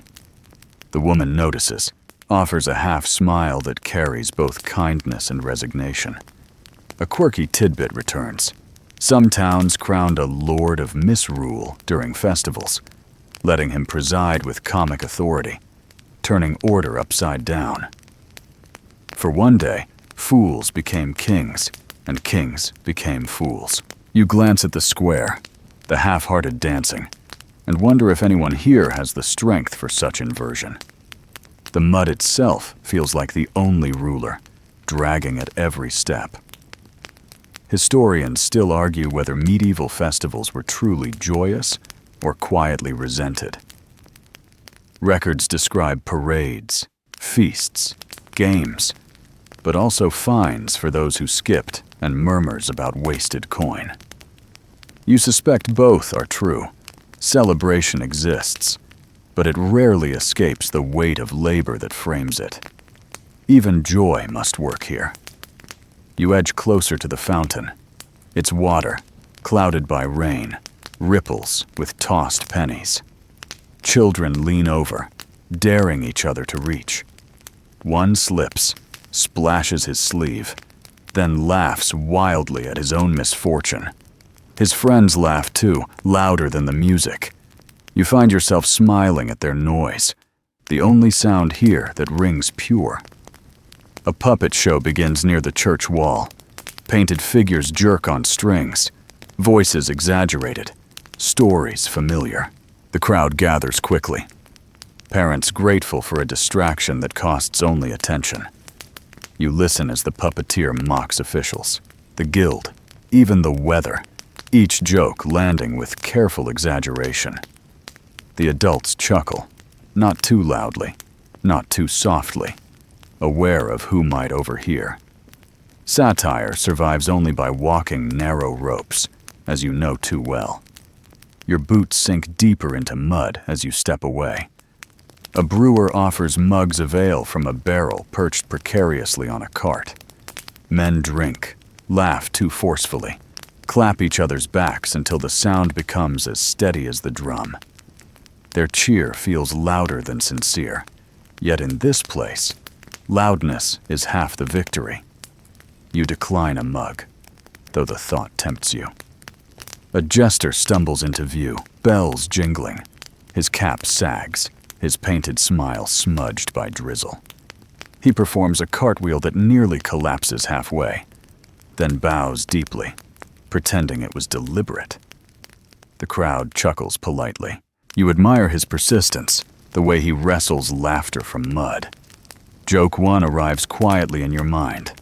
You wonder whether jesters ever requested guild membership, only to be fined for failing seriousness.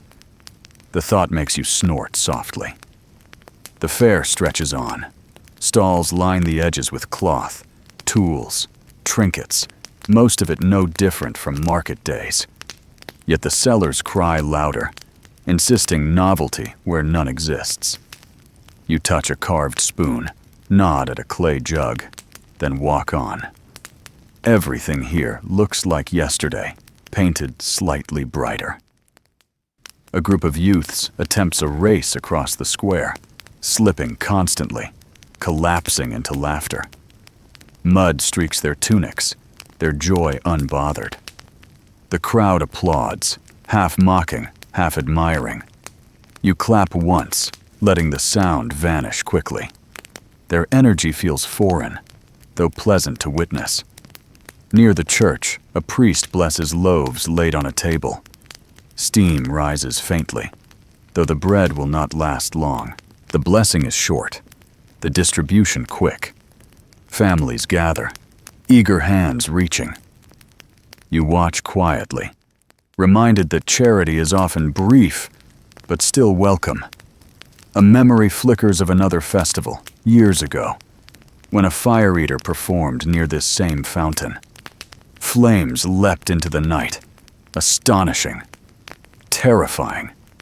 The crowd gasped. Children shrieked. Mothers clutched sleeves. You remember the thrill, the danger disguised as art. Today's fair feels pale by comparison. dulled by dampness. Still, you accept it. Not every day can burn. The music circles again, drum and pipe repeating their wandering tune. The dancers return, feet slapping mud in rhythm. Their skirts flick droplets. Their boots sink deeper, yet they keep moving. You watch, half admiring, half pitying. Dance, like rope, is work disguised as rhythm. Joke 2 slides into place. You imagine announcing that the mud itself has won the dancing contest. Crowned champion for tripping the most competitors. The thought makes you chuckle softly, though you keep it to yourself. The crowd would likely agree. The fair winds down as light fades. Stalls close, coins change hands. Children grow restless. The juggler has given up on apples. The jester has vanished. The brewer rolls his barrel away. The square exhales relief as obligation ends. You turn back toward the quay, boots heavier with mud, but mind strangely lighter. Historians may argue about joy, but you decide festivals serve their purpose even when dull. They gather neighbors into one place, give children stories, let workers forget rope and rain for an hour. Even if the laughter is thin, it is still laughter. The square empties slowly. Flags sag lower, music fades, mud remains. You walk home with the memory of children's laughter, puppets jerking, dancers stamping, and honey cakes you did not taste. You think of tomorrow's rope, tomorrow's guild, tomorrow's bell. Yet tonight carried color, however muted, and that is enough. You reach your door, step inside, and lay your cloak across the bench. Outside, the last drumbeat fades, swallowed by the sea. You sit in silence, letting the quiet feel festive in its own way. Morning returns with the clatter of hooves and the groan of carts, each wheel dragging the sound of burden through the narrow lanes. You step out, stretching stiff arms, and immediately join the line that coils toward the tally post. Today is not for rope. Today is for reckoning. A plain fact presses into the morning air. Medieval towns demanded dues with persistence sharper than knives. Taxes, tolls, levies, each coin measured, each debtor inspected. Without these, walls would crumble, markets stall, guards vanish. At least, that is what the officials claimed. You sigh, shifting your pouch, knowing coins will leave faster than words. The line moves sluggishly. Ahead, a man argues about the weight of his barley. Behind you, a woman mutters about fish gone bad before she could sell them. Everyone waits, everyone complains, and everyone knows waiting changes nothing. The tally stick decides, and the stick does not bend. You step forward slowly, watching the clerks scratch marks with studied indifference. Their knives carve neat notches into hazelwood, splitting debts into halves kept by payer and taker. The wood will remember long after the words are forgotten. You wonder if rope could serve the same purpose. Knots for taxes, twists for dues. The thought amuses you briefly, a private system of honesty measured in hemp. A quirky tidbit you once overheard rises now. Some claimed tally sticks carried curses if burned, that the smoke bound the debt to anyone breathing it. You glance at the pile of old sticks stacked near the post and imagine a town coughing on debts they never made. You smirk quietly, though you keep the thought to yourself. Historians still argue whether such systems kept fairness or simply disguised exploitation. Some praise the efficiency, others condemn the cruelty. You suspect both are true, as always. The tally remembers numbers, not hunger. The clerk calls you forward at last. He does not look at you, only at the pouch you offer. He counts with bored precision, drops coins into a chest, and marks the stick without pause. The notch bites clean. a wound in wood that heals nothing. He hands you your half, eyes already sliding to the next in line. You step away lighter in purse, heavier in resignation. You move toward the square where others linger, comparing sticks, muttering about rates. A man swears his notch is deeper than last year's, though his crop was smaller. Another insists the clerk cheated weights. Voices rise, swell, then fall again into grumbling. No fight begins, though fists clench. The town has learned that shouting satisfies more cheaply than striking. You lean against a wall, watching. A beggar shuffles past, bowl extended, eyes downcast. Some drop coins, some mutter about fraud. You pat your empty pouch, then shake your head. Your generosity is measured in silence today. The beggar nods anyway, as if silence is better than nothing. The air grows heavier as the crowd thickens. Merchants arrive with carts stacked high, their protests louder, their purses fuller. One waves papers, demanding exemption. Another insists his goods feed the town. The clerks remain unmoved, knives carving steadily, each notch a verdict. You almost laugh at the ritual, the solemnity of sticks and scratches. Joke one arrives. You mutter that clerks must dream in wood grain, seeing debts even in their bedposts. You chuckle, unnoticed in the crowd. The sun climbs slowly, pressing warmth onto damp cobbles. Flies circle the fishmonger's cart, persistent as collectors. You step aside as a wagon squeezes through, its driver swearing at both men and horses. The crowd parts reluctantly, closing again as soon as the wheels pass. The line resumes its endless shuffle. You drift toward the edge, seeking air. A small boy balances on a barrel, shouting numbers as though he, too, were a clerk. The crowd laughs, some tossing him crumbs of bread for his play. He bows dramatically, then topples into the mud. Laughter grows louder, sharper, yet the boy laughs too, climbing back onto the barrel. His joy cuts clean through the morning's bitterness. Nearby, a notice board displays proclamations. You scan them idly, new tolls on imported grain, warnings about false weights, promises of punishment for theft. Each parchment curls at the edges, ink fading in damp air. You imagine the words dissolving into the wood, debts blending with walls, until the town itself becomes a ledger.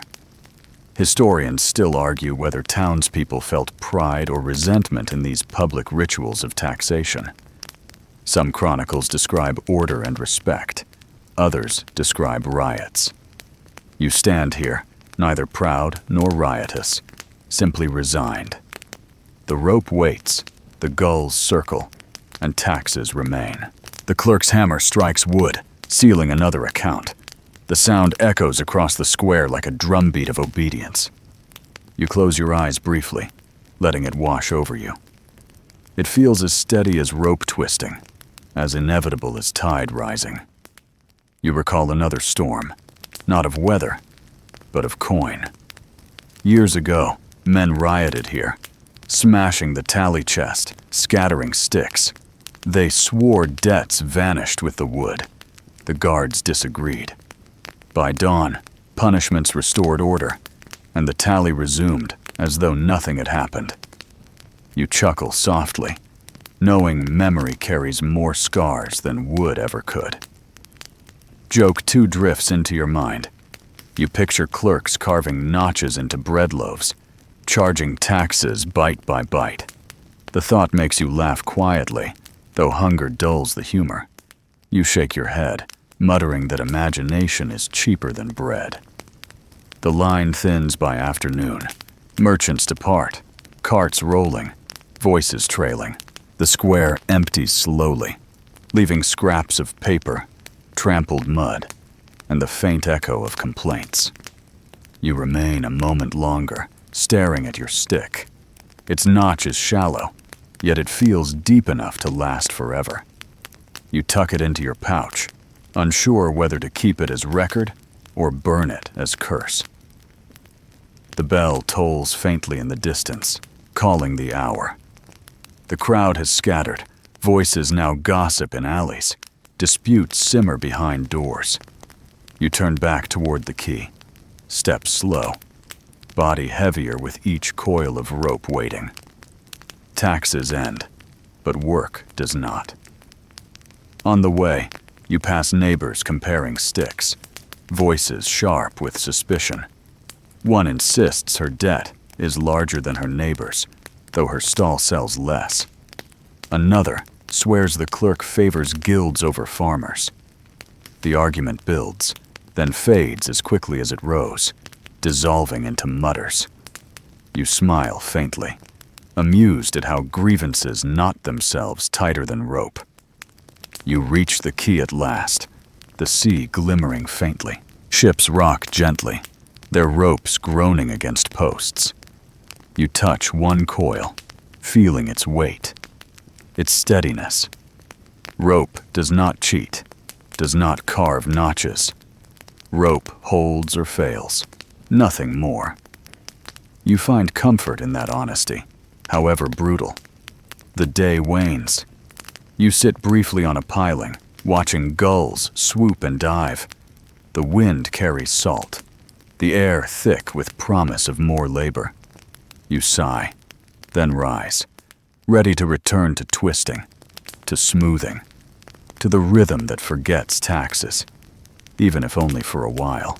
The docks are quieter now, the morning bustle fading into a lazy hum.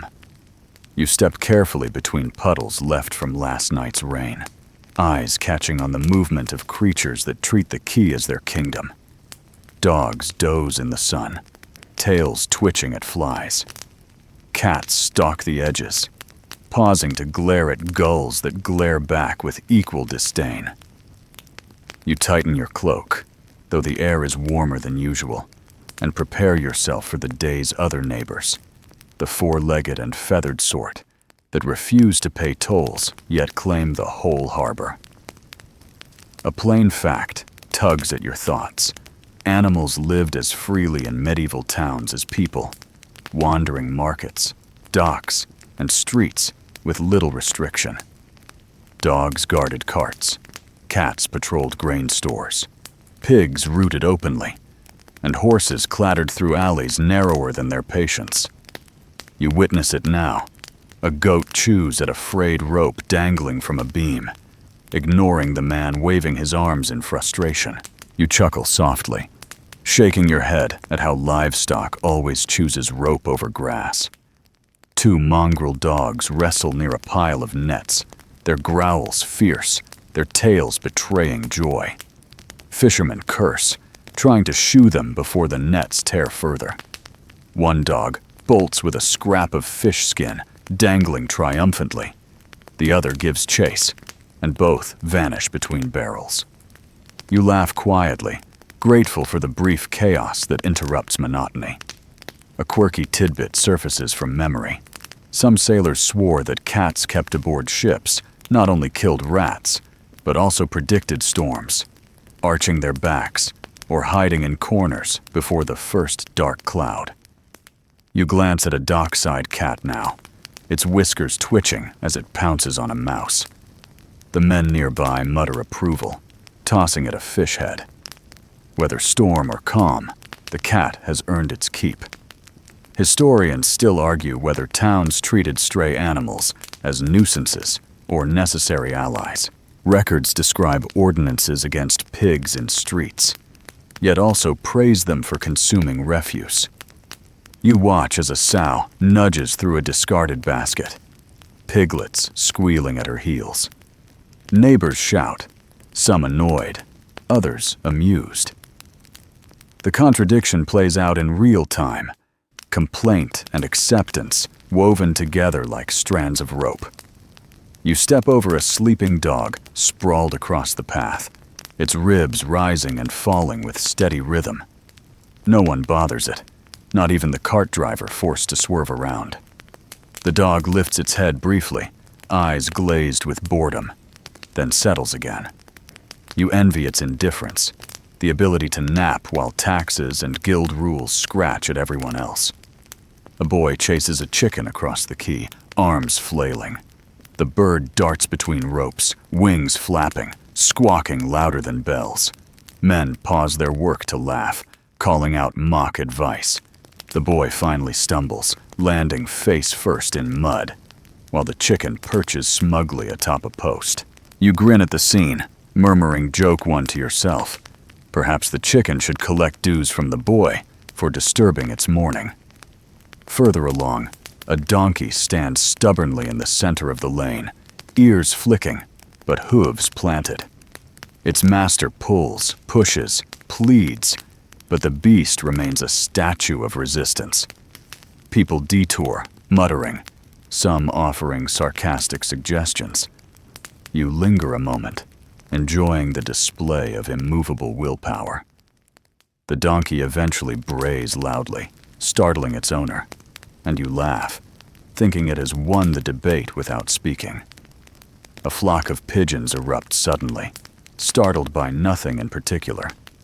They wheel overhead, wings flashing in the sun, before settling again on rooftops. Their droppings splatter unwelcome blessings across barrels and beams. A man curses, scrubbing his shoulder, and you smirk at the futility. Pigeons claim what they please, scribbling their signatures wherever they wish. Nearby, a woman feeds scraps to stray dogs, ignoring complaints from neighbors. She insists kindness keeps the animals loyal, that loyalty keeps thieves away. You nod silently, agreeing with her logic. Rope may hold ships, but dogs hold alleys. Both bind in their own ways. The gulls, of course, reign supreme. They swoop boldly, snatching fish from baskets, tearing bread from careless hands.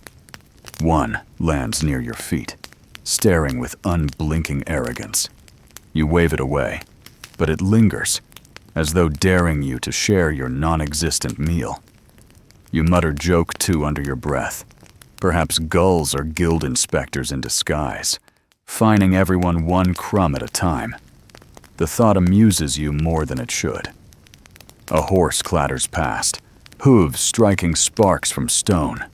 Its rider mutters about delays, tugging the reins impatiently. The animal snorts, tossing its head, unimpressed. You watch it vanish into the crowd. Its power both ordinary and extraordinary. Horses, you remind yourself, are the engines of this world, hauling carts, carrying riders, pacing fields. Without them, towns would crawl slower than rope unwinding. You pause near a pile of discarded hemp, where a pair of goats chew enthusiastically. One tugs at a strand until it dangles like a beard, shaking its head proudly. Children laugh, clapping, while the owner groans about wasted material. You shake your head, amused, then step on before laughter becomes blame. Historians still argue whether towns ever truly controlled the animal tide. Laws existed, certainly. Fines for pigs loose, orders for dogs leashed. But the streets tell another story. Freedom roams here on 4 legs and wings, unconcerned with parchment. You see it daily, in chickens defying boys, donkeys mocking masters, gulls stealing without guilt. As the sun tilts higher, the noise builds. Barking, braying, squawking, neighing. The dockside chorus rises until words drown beneath it. You pause, covering your ears briefly, then laugh at the absurdity. Animals argue louder than men, and men argue plenty. Joke 3 forms easily. You imagine the town electing a council of animals. The gull as treasurer, the donkey as mayor, the cat as inspector, the pig as guildmaster. You chuckle quietly, then shake your head, knowing they would govern no worse than people. You step aside, letting a herd of goats shuffle past. Their hooves clatter, bells tinkling, their smell overwhelming. The herder mutters apologies, though none are needed. This is their world, as much as yours. You continue slowly, watching the animals scatter into alleys, blending with people until separation feels impossible. By afternoon, the noise softens. Dogs curl in shadows. Cats vanish onto rooftops. Pigeons settle to coo. The donkey, finally persuaded, trudges reluctantly after its master. The key exhales, its chaos subsiding into steady rhythm once more. You return to your rope, the animal's presence lingering in your mind. They are companions, nuisances, symbols of freedom and reminders of stubbornness. They live without tally sticks, without guild fines, without bells dictating hours. You envy them, though you also pity them. Their lives are as precarious as yours, bound to hunger and chance. As you twist the next strand, you glance at a gull circling overhead. Its cry slices the air, sharp and sure. You smile faintly, acknowledging its claim. The rope may bind ships, but the sky belongs to the birds. And perhaps, just perhaps, that is fair. The morning begins with a sneeze, sharp enough to echo off the beams overhead. You wipe your nose on your sleeve, the fabric already stiff from resin and dust. The key greets you with the same stale perfume of tar, fish, and damp hemp. Yet today it carries another note. Illness, soft but steady, moving through streets like fog. You hear coughs behind doors, see pale faces at windows. Sickness has come again, though it is never truly gone. A plain fact steadies in your thoughts. Medieval towns lived with disease as constant neighbor. Plagues swept often, fevers lingered, coughs settled in lungs until breath turned ragged. No family escaped untouched. You tug a coil of rope and try not to think about how dust scratches your throat like tiny knives. Work continues whether you wheeze or not. Nearby, a woman sells bundles of herbs, green sprigs tied with rough string. She swears they ward illness, though half her customers buy simply for the smell. You pause, inhaling rosemary and sage, the sharp scents cutting briefly through the dockside rot. You almost laugh at your own relief, knowing plants cannot block every plague. Still, the thought comforts, and comfort is rare enough to purchase with faith alone. A quirky tidbit surfaces. Some believed hanging garlic above doors kept plague from entering, its odor too fierce even for death. You imagine alleys lined with garlic braids, neighbors competing over whose smell could defeat mortality. The vision makes you smile, though faintly, because beneath the joke lies desperation. Historians still argue whether medieval remedies were symbolic or sincerely effective. Did charms and herbs matter, or was survival simply chance disguised as wisdom? You twist rope between your fingers and admit the truth is likely both. A sprig of sage might help a cough, and belief itself carries weight heavier than herbs. A sneeze startles you again, and the men nearby mutter about bad air. One spits over his shoulder, a gesture meant to ward off contagion. Another pulls a charm from his pocket, a little cross of tin polished by worry. You nod without comment, though you also rub your sleeve as though it could erase invisible threats. You pass a neighbor's stall where cloth hangs heavy, dyed in dull colors. She coughs into her elbow, then insists loudly that she is fine, that the air is merely damp. Customers glance uneasily, then walk away. You see her shoulders slump, and you understand the quiet cruelty of illness, how it isolates long before it claims. The guild has posted another notice. Workers absent more than 2 days without explanation will be fined. You stare at the parchment, shaking your head. Illness, apparently, does not excuse missing rope. You joke quietly. Joke 1. That perhaps the guild should fine plague itself for disrupting labor. The thought makes you chuckle, though the laughter rattles in your chest uncomfortably. At the quay's edge, a priest sprinkles holy water, murmuring prayers. A small crowd gathers, some bowing, others merely watching. The water sparkles briefly in the sun before dripping into puddles. You wonder if the droplets comfort or simply remind people of thirst.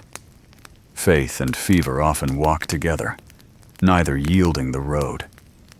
You continue your work, rope scratching palms, muscles aching. Each cough nearby feels louder, more insistent. You tell yourself not to count them, yet you do anyway. 3 in a minute, 5 in the next.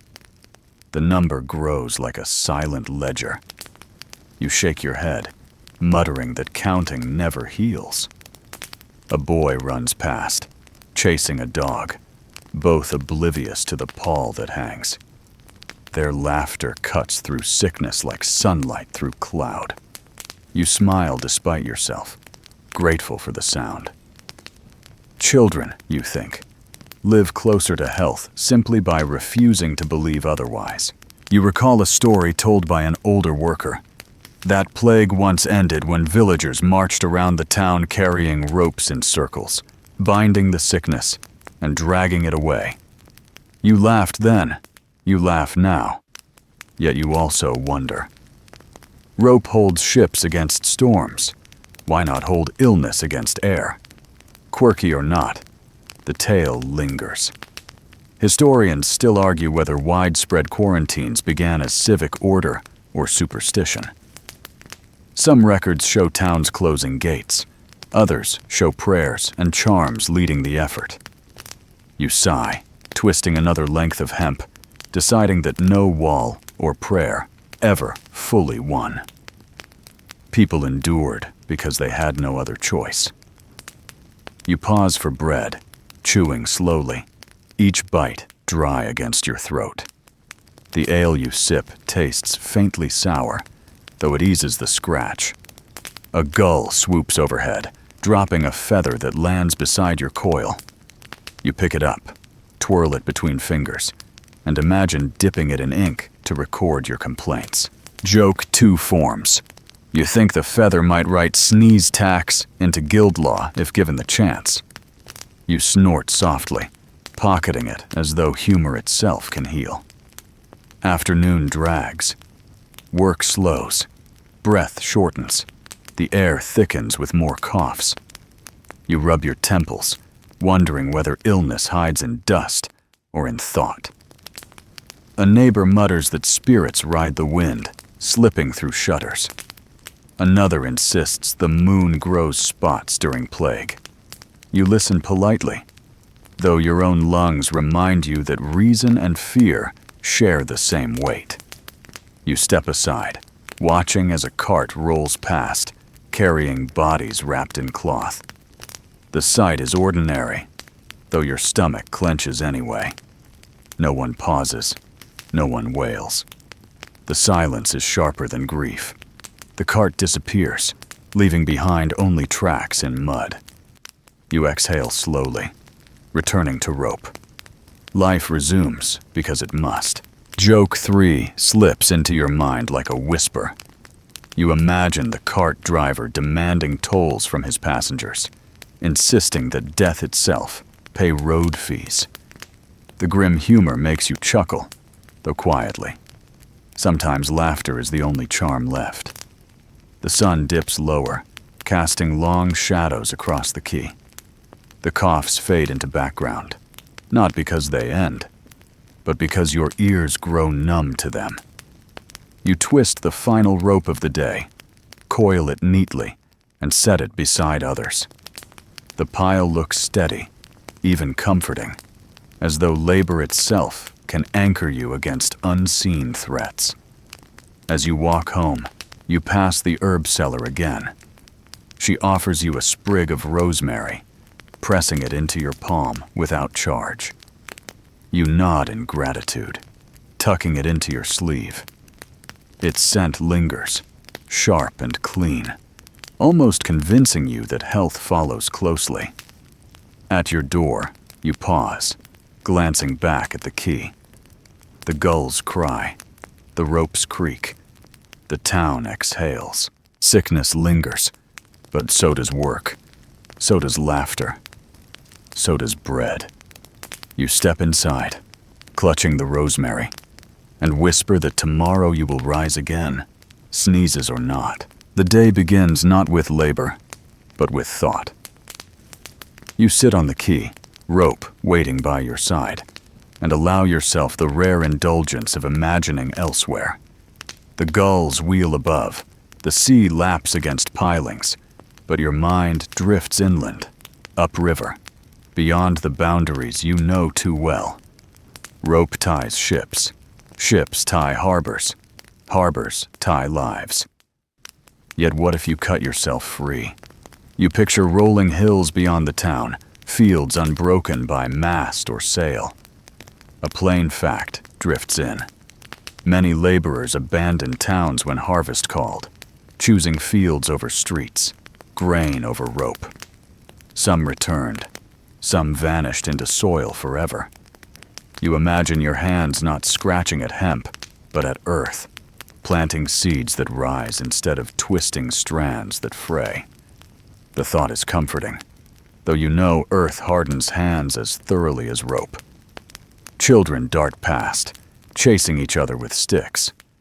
Their laughter brings you back to the key, but you hold the vision of fields a moment longer. What would it mean to wake to birdsong instead of bells, to smell cut grass instead of tar? You close your eyes, inhaling deeply, and almost taste it. A quirky tidbit you once overheard presses forward.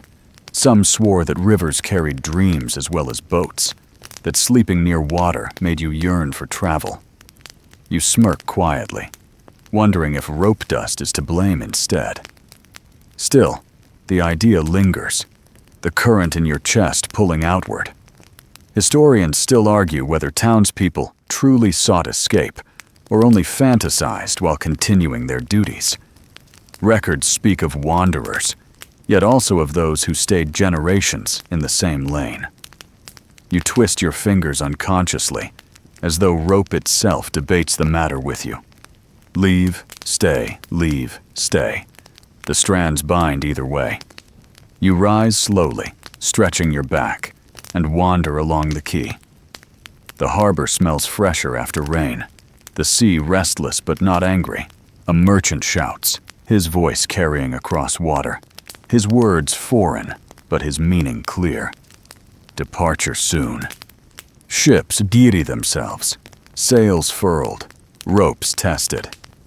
You touch one coil, feel the weight, and imagine untying instead of securing. One pull, one loosened knot, and you might walk aboard unnoticed. Joke one stirs. You imagine climbing aboard a ship only to be handed rope immediately, condemned to the same task, but with the bonus of seasickness. You chuckle, though softly. Escape rarely grants as much as it promises. You walk further, past warehouses where grain sacks stack like muted mountains. Men grunt, carrying burdens heavier than coins will ever admit. You pause, leaning against a post, watching. Their work is hard, yet their rhythm looks freer somehow. They carry, drop, rest, laugh, then repeat. No guild inspector hovers, no tally stick marks. You envy the absence of rules, though you know their backs pay the price instead. A boy calls to you, offering a plum from a crate. You shake your head, smiling, but he tosses it anyway. You catch clumsily, surprised by the sweetness in your palm. You bite into it, juice staining your chin, taste richer than stale bread or salted fish. For a moment you feel far from the quay, closer to orchards you have never seen. Perhaps freedom tastes like this, simple, sudden, unnecessary, but unforgettable. You continue walking, the plum's pit in your pocket like a charm. Past the quay, the path narrows into a lane that leads inland. You follow a short distance, just enough to imagine fields stretching beyond sight. The air shifts, less salt, more earth. Grass edges the stones, soft green against gray. You stop, unwilling to go further, but reluctant to turn back. Rope waits, but so does imagination. Historians still argue whether rural life truly offered more peace. Records praise fertile soil, yet list endless toil. Famine, raids, the debate circles. But you know truth hides in balance. Every escape carries its own rope, unseen, but firm. You sigh, turning back toward the harbor, though your chest lingers with the fields. The quay greets you with noise again. Gulls squawk, men shout, wheels rattle. You slip into rhythm, twisting rope as though nothing changed. Yet inside, you feel different, as though the plum's pit has planted something restless. You tug harder, faster, almost daring the fibers to resist. They do not. They bind obediently. A donkey brays nearby, pulling a cart of straw. Its eyes meet yours briefly, and you swear it understands. You laugh quietly, joke too. Perhaps the donkey dreams too, of fields without carts, of grass without harness. You return to twisting, but you keep the image. A donkey free in rolling meadows, its bray echoing like victory. Evening draws slowly. The bell tolls, dividing hours, binding you back to order. Yet your mind keeps slipping away, climbing hills you have never touched. You imagine lying in tall grass, watching clouds drift without urgency. You imagine sleeping without bells, waking without rope. The vision grows softer with each coil, yet it does not fade. The priest passes, murmuring prayers. You bow slightly, though your thoughts remain elsewhere. He speaks of duty, of station, of staying where placed. You nod politely, but inside you whisper rebellion. Rope binds ships, but not thoughts. You walk home under dimming sky, the pit in your pocket warm from your hand. Neighbors gossip, children laugh, gulls scavenge. The world continues, yet you feel apart, as if one foot has already stepped inland. You sit on your bench, coil beside you, and hold the pit like treasure. Tomorrow you will rise, twist rope, pay fines, endure bells. But tonight, in silence, you allow yourself the dangerous luxury of imagining otherwise. Joke 3 surfaces as you set the pit on the table. Perhaps you will plant it and grow not a tree, but a ladder, each rung carrying you further from the quay. You laugh softly, shaking your head. Yet you leave the pit there, just in case imagination obeys. The night settles. The storm has gone, the air calmer, the ropes outside groaning softly. You lie down, eyes closing, mind wandering once more. The fields call, faint but steady. You drift into sleep, uncertain whether you walk there in dreams or only in longing. Either way, you escape, if only for the night. You wake before dawn, the air thick with mist that clings to your hair and settles into your sleeves. The ropes you left yesterday wait like silent companions, coiled against the dock wall, damp and heavier for the night's breath. You rub your palms across your tunic, though the ache is already there, a dull memory stitched into muscle. Another morning, another rope, another cycle without beginning or end. You step onto the quay, boards slick beneath your boots.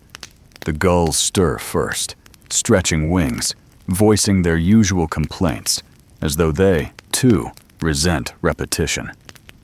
A cart rolls by, wheels groaning, horse snorting steam into the gray. You pause, stretching your back, and pick up the first bundle of hemp.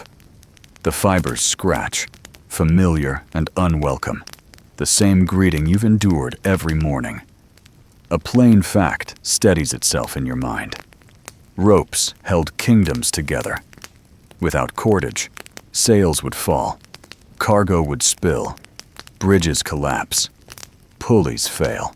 Entire empires depended on twists of hemp and tar, the work of hands like yours.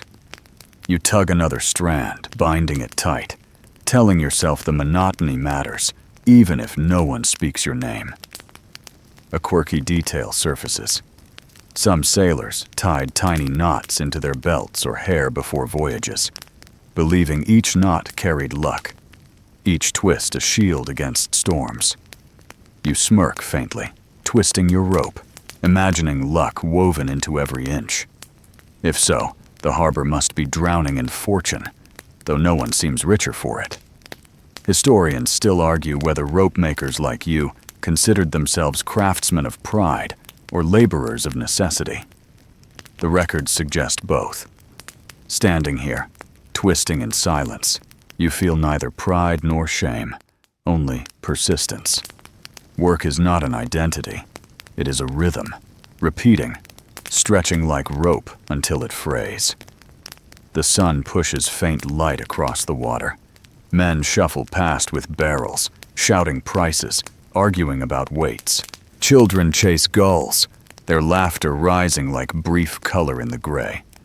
A priest nods as he passes, offering blessings with weary precision. You bow your head slightly, hands never pausing. Rope demands constancy, even when prayer falters. You remember yesterday's plum pit still on your table, its weight a reminder of escape imagined.